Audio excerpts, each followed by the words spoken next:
On this short episode, I'm gonna show you how to install a Bluetooth module on this Z4M Roadster. And for this installation, I'm gonna use the BlueMusic adapter. It was about $35, came from Germany, it took about 2 weeks.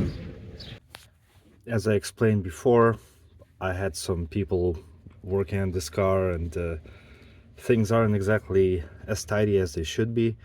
You could see that there's some missing clips.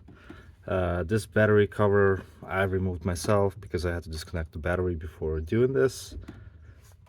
And here is the actual system that came in. It came in with this DSP kit, and this is the actual Bluetooth receiver.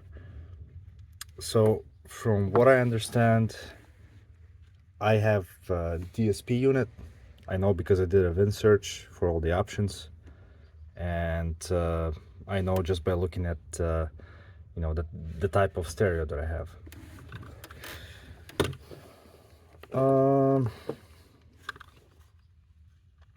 From what I've discovered, this piece is actually not needed. All you need is this, at least in my case. And again, my car is a 2006.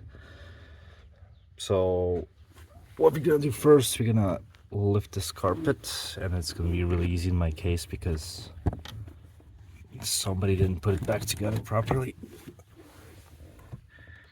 And your CD changer would be somewhere in this area, but my car doesn't have one. There was something connected here because I have all this nonsense laying around, like one of these guys, as well as these two connectors, which I assume would be going to the CD changer. So all that I have to do is plug it into this Bluetooth module, and I think it's gonna work. If not, I'm gonna have to do some more research on this, but yeah, I don't think I need that DSP module. So simply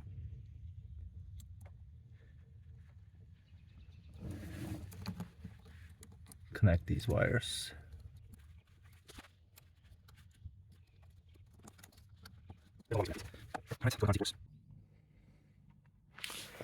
So what I've noticed, as soon as I turned on my Bluetooth, it immediately recognized the receiver, even with the key out of the ignition.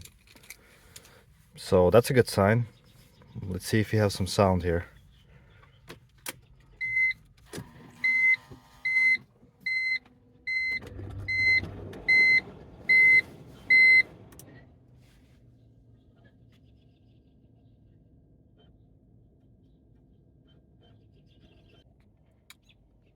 Okay, let's see if this works.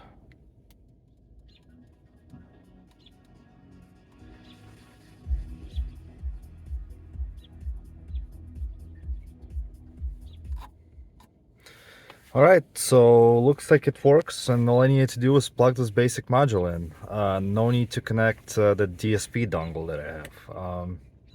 Surprise, surprise. I guess the conclusion of this very short video is that when you buy a Bluetooth unit for your car, take a look in the back and see what kind of connections you have.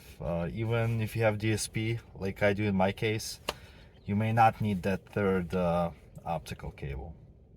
Alright, I hope this helped somebody.